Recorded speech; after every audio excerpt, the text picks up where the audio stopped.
Welcome back, guys, to yet again another figure review. Wow, I was actually not expecting this one, believe it or not. But this just came in the mail today. Yesterday, I actually got a shipping notification saying that it was finally being shipped. As some of you know, these were really hard to get. Pre-orders were barely even shipping after they were released in store, which was a load of BS. So that was for those who pre-ordered it. It was really hard to get because they were coming in late, basically. And just a couple of weeks ago, they were barely starting to ship these out. I had not gotten mine shipped out, so I was a little. It was whatever. I wasn't expecting it to ship soon, anyways. But to my surprise, it actually shipped out last night. So that was pretty cool. I got this I think 2 months ago. That's when I pre-ordered this one. I actually pre-ordered three. One of them that was supposed to come with this one got canceled. So I was okay. I thought the whole order had gotten canceled, but it was only one. And I managed to get this one. And there's also one coming in tomorrow with the Ahsoka figures. So yes, that is awesome for reviews. I will be using one of these for a little experiment I'm gonna be going on. I don't know if you guys follow me on Instagram, but I did post a little pictures of pre-Vizsla, so I'll link my Instagram down below if you guys haven't followed me there. And yeah, I'm almost done with that custom, but this is the final piece that I needed in order to actually finish with him. So yeah, thank you guys so much for watching. We're going to start this video. So of course, as we've seen before, the best way to get the figure out of the packaging is through the bottom. Yeah, it's just one piece of tape. And there we go. Let's get rid of this packaging right away. I'm really excited about this guy. I've been wanting him for a while. I don't know why, but I feel like the Loyalist was kind of the hardest one to get. As far as I know, Walmart only received, I think, 3 or 2 per load, and the rest were Mandalorians, and I think 3 or 2 Ahsokas, and then the rest were the clone troopers. So as far as I know, the Loyalist and Ahsoka were the hardest ones to get out of the.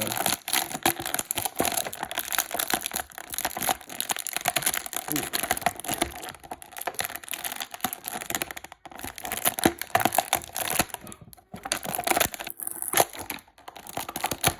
I don't know why that was so complicated to get out. And we're back. Okay, so yeah, my dogs are fighting, so I had to cut that out. And we got him all geared up already with his jetpack and his guns in his hands.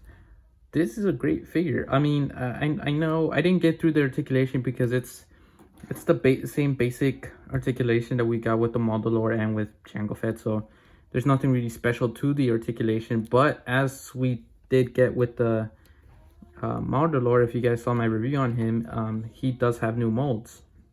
Most standout difference between these and the Jango Fett bodies are obviously, I think the knee pads are different. I've checked them out, and the knee pads are definitely different on these than on the the Jango Fett body, and the holsters are also different, of course. The belt is different. The shoulder armor is different, and of course the helmet is different. And I think the jetpack is the same as the Genesis jetpack that came with the first release of Jango Fett. So yeah, those are the main differences with this guy. And of course he comes with his Westar 35 guns there, blasters. It's just a basic silver. I don't understand why for the Mandalorian, it's more like a gunmetal, and for the Loyalist, it's more of a silver tone. So that's interesting. I kind of wish it would have been gunmetal though, instead of silver, but it is what it is. And yeah. Alright, so for the figure, his guns can actually holster in his holster a little. Actually, this one's having trouble. I didn't test it out before I did this. That's a tight fit. That's a really tight fit.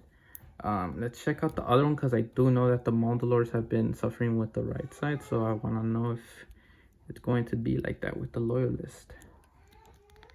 Oh, it's not that bad. I mean, it doesn't go... Actually, yeah, it is kind of that bad.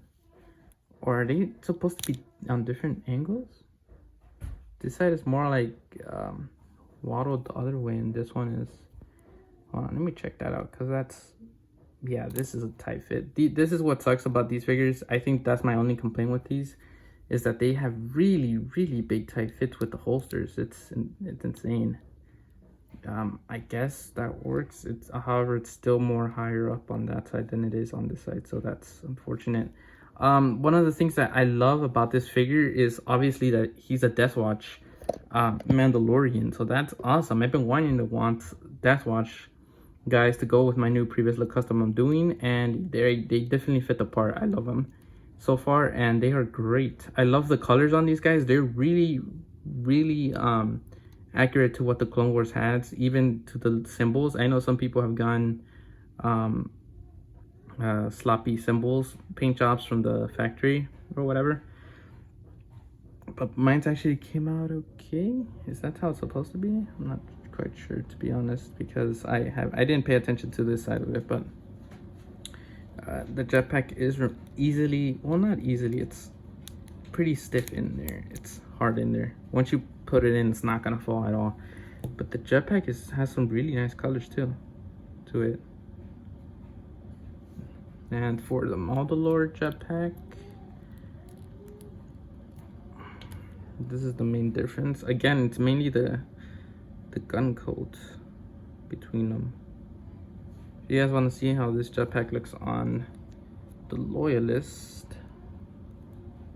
actually looks pretty nice on him, but it doesn't fit the color scheme as well as it does on the Mandalorian. And I keep saying Mandalorian, but that's how, believe it or not, that's how Walmart had him registered when I bought him. It did not say, oh wow, that's a tight fit. It did not say Super Commando. It actually said Mandalorian. So, you know, since they were followers of Darth Maul. And this jetpack actually looks really nice on this Mandalorian, just because the color actually matches the gauntlets more than this one does. So that's a real nice look at it there. Let's just put it back in its place, and it sits there better. And yeah, wow, that's a really tight fit from them. You can see that there's a bit of a gap there though. I'm guessing because it's tight enough already. I don't want to, nah, there's no damage to it, but it's really tight fit though. You can see that there's gappage though. I don't really like that. It's not going in all the way, I believe. And yeah, closer look at the helmet. He actually does have some battle damage on the helmet itself. There's some silver paint up top. There's some weathering done on the helmet too. And you can see that there's a different sort of coat of silver on the helmet in the cheek section. Some red there on the sides. Some battle damage there.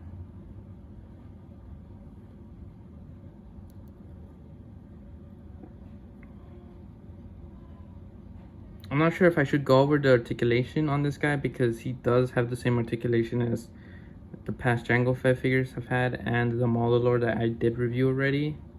But if you guys haven't seen those videos, then I guess I can just go over the articulation again. So his head does go up and down as a basis articulation. Goes all the way, rotates all the way, 360. And his shoulder does have movement up all the way, almost like the straight line, I think. Almost. But the something about the shoulder pads is actually rubbery, so it's actually a really nice feel to it. It doesn't feel like the paint will chip at all, so I like that effect of it. I really do. Feels nice. And for the arms, he does have, again, these little wires that I've grown to hate. I like them on Jango Fett. They look good on him, but I hate them how they keep putting them on every figure that they make. For example, the Mandalorian I had, those cut off just because there was too much tension going on there, so they snap off easily. So you got to be careful with that. You got to make sure you're holding him right. And oh wow, as you can see, the holster is actually pushing the blaster like that. That's odd. But anyways, yeah, you have to be careful with that. So when you're articulating him, it will pull on that. If you go all the way into a 90-degree angle, I'm pretty sure it will start snapping, and yeah, you have to be really careful with that. So I'm not gonna try to demonstrate that for you guys, but you guys should already know. And you can go as far as that with the arm without snapping them. I think I might just cut them though, but for the hands, they actually feel nice. They're like a rubbery feel to them, so they feel really nice. They go in and out.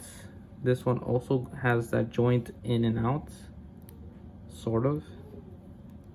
And the waist has a nice swivel to it. The legs go all the way up and almost side to side. Almost. The knees are really hard. I mean, that's what she said. Sorry guys, I had to make the joke. And they're pretty stiff. I think it's because mine was out in the cold while I got him, but it gets stiffer on this section if you guys receive him in the mail. So watch out for that. But as soon as it pegs in there, nice. And at the ankle, there is a nice little swivel too. So yeah, there's not much else to say about this guy besides him being honestly a pretty great figure.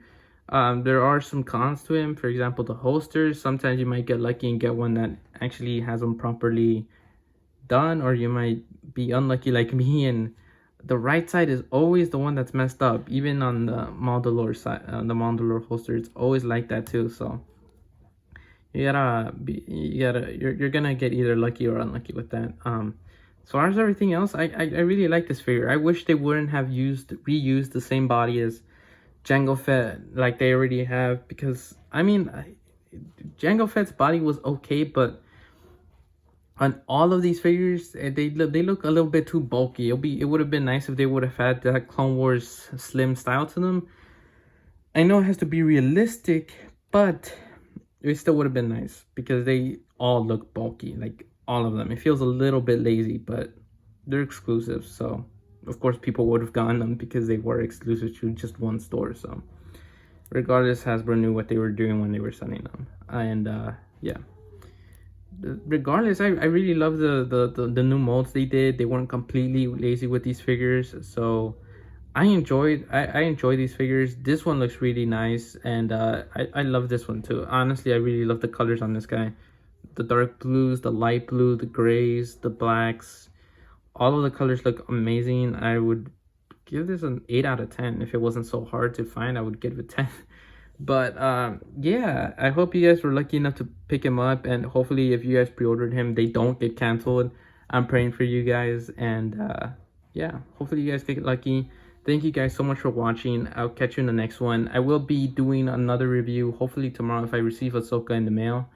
And yeah, stay tuned for that. If you like this video, subscribe and leave a like. And yeah, thank you guys so much for watching. I'll catch you in the next one.